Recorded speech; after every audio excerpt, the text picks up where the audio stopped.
Om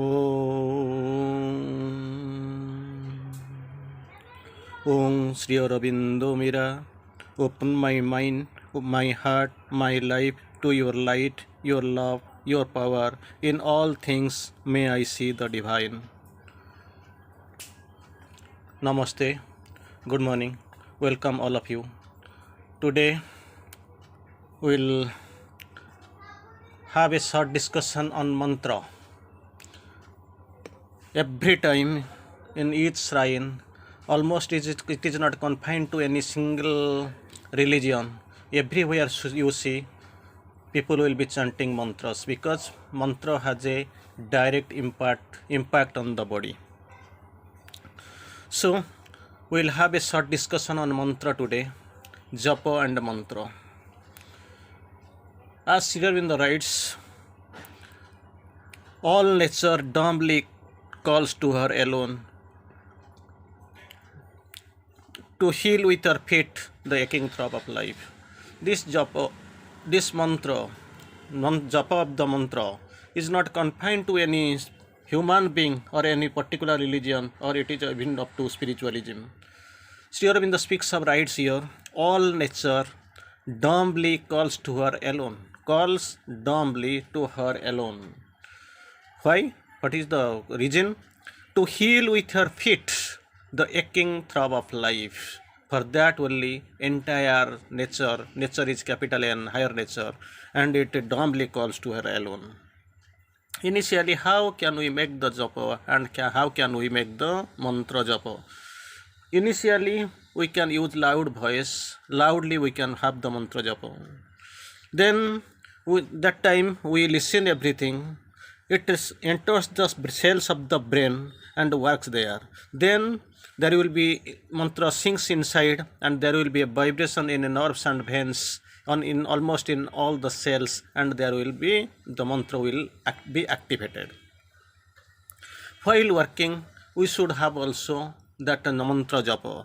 Japa work done in contact is meditation. For this contact, sometimes we forget, we become get mesmerized, we forget, we humble somewhere. So this japa, this mantra japa, will contact us, will be in concentration, and will get the proper contact with the divine. Mother says, in all pursuits, intellectual or active, your one motto should be remember and offer. Remember and offer. So, in all pursuits, intellectual or active, the only motto shall be remember and offer. Mother writes, I have also come to realize that for the sadhana of the body, the mantra is essential. For this sadhana of the body, mantra is essential. So, let us pray in the deep, because this prayer, the master act, the king idea that links the man's strength to a transcendent force. So with this prayer, with this japa, that is the sadhana of the body, comes to an activating stage. For this sadhana of the body, mantra is essential.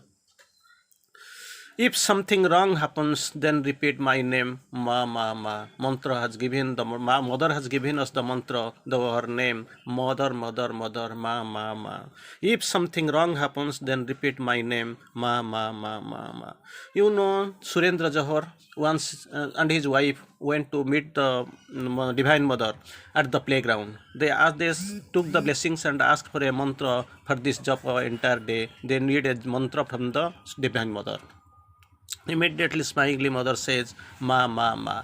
And when and how to make the japa, make the mantra japa, mother says, while sleeping, before sleeping 10 minutes, and after getting up in the morning for 10 minutes. At least you do. And if it is better, if you can be conscious of reciting my name, Ma, Ma, Ma, throughout the day, every time, every possible area, and everywhere, every moment itself. Then mantra, because only japa has the direct action on the body. Then I have done 10 years work within a few months.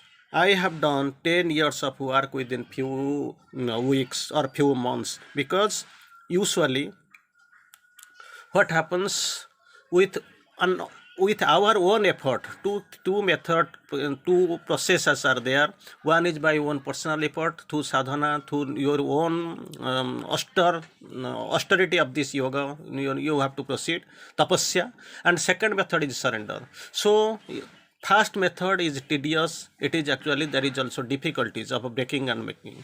So second, in surrender, there is absolutely no problem, because the divine will take care of the sadhana. As mother has said one day to Udarji, you do my work and I will do sadhana for you. So because he was a surrendered soul, absolutely he was surrendered. Had been surrendered to the divine mother. Then usually the mother's name has the full power in it. Mother's power. When Sri Aurobindo was asked about this mantra, Sri Aurobindo speaks of only usually the mother's name has the full power in it, but in certain cases, so what happens, some states of consciousness, the double name Sri Aurobindo and Mira, so might have been special effect in it. So not normally mother's name is enough. In some special cases, in some special under some special circumstances, the dual name may be more effective. And any name, any form, any symbol, any offering has been held to be sufficient if there is consecration along with it. Any name, any form, any symbol, any offering has its direct impact, provided there is a consecration in it. So consecration, if the consecration is 100% with this nama japa, that's mantra recitation, then the result will come in a very effective way. There is, of course, a third way.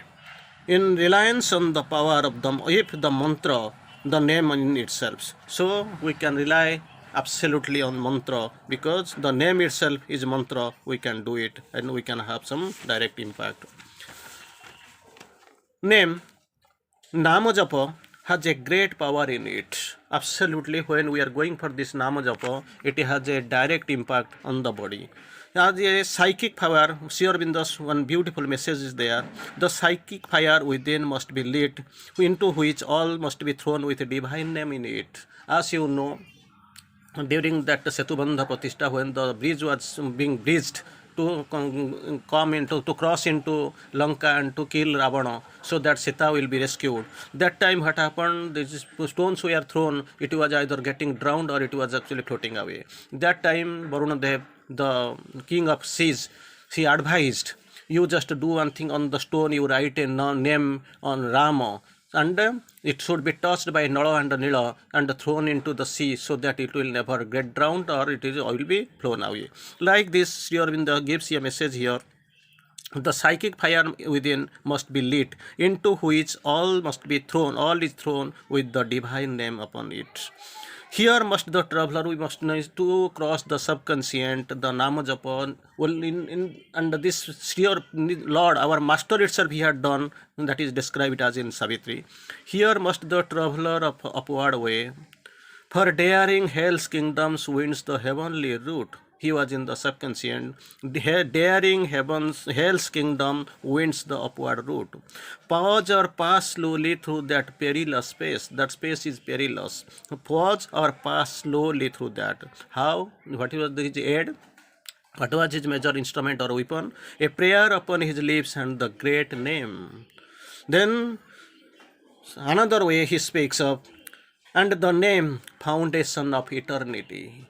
In another space, Sri Aurobindo writes, her name ran murmuring on the lips of men.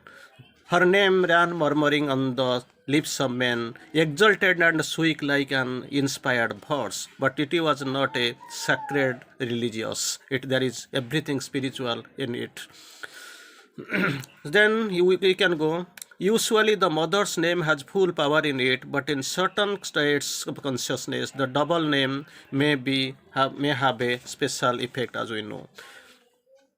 Then with these who have no mantra, With these, some people they don't have mantra. Even if they have a strong habit of meditation or concentration, something around them remains hazy and vague. So, even if they are adopting the process of meditation and concentration, something remains hazy and vague.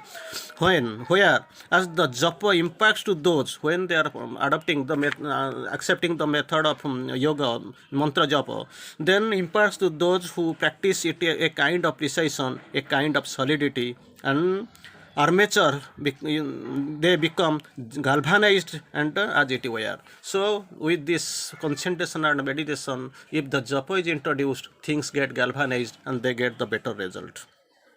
Now we are going to have we know that the Vedas mantra, that is specially Gayatri mantra, we know Om Bhur Bhuvasya Tat Savitu Varenya Bharga Devasya Dhimahi Dhiyo Yano Prachodayat. That mantra we know. Then Sri Aurobindo has modified this Vedic mantra to yogic mantra to the another integral. In the integral yoga, he has modified it. Let us have a look at it. तत्सवितृवरं रूपं ज्योति परस्य धीमहि येन सत्येन दीपयेत्. This real meaning is, let's meditate on the most auspicious or best form of Savitri, on the light of the Supreme, which shall illumine us with the truth. So Sri Aurobindo modified that mantra. Om tat savitu varam rupam jyoti parasya dhimahi yena satyena deepayet. That was the mantra given by Sri Aurobindo, modifying the Vedic mantra of really ordinary his true form of the Gayatri mantra, which was described in Rig Veda. Now we are going to see the impact of the mantra. As we have seen three monkeys in the description of the Vivekananda. One, if a stick is being put into the ear, that is getting deflected away. Second, in monkey, it is seen that stick is filled in one side, in another side it is going away. Third stick, it is going and coming inside and staying there, not coming out. Means sometimes we see the mantra, we recite the mantra, for the many places it is a fast kind, it gets deflected back. Second, enters one side and leaves a second or another side. In the third case, it is emerging inside and staying there without making much impact on it. So we can imagine something like from the description, we can imagine something that this mantra must be immersed inside. It must work there, touch all the cells and the brains and cells of the cells, nerves and all the chakras of the body, and it will work. Then it will come and purify it. Then the inner transformation will come. Let us recite few lines from Savitri. As when the mantra sings in the yoga's ear, its message enters tiring the blind brain. It comes, it actually touches the blind brain and stirs, and keeps them dim ignorant cells its sound. In the sound it leaves the impact.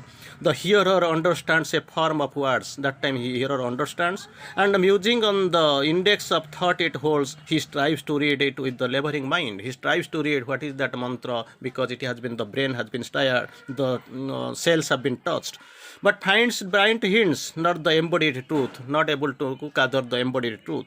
Then silence.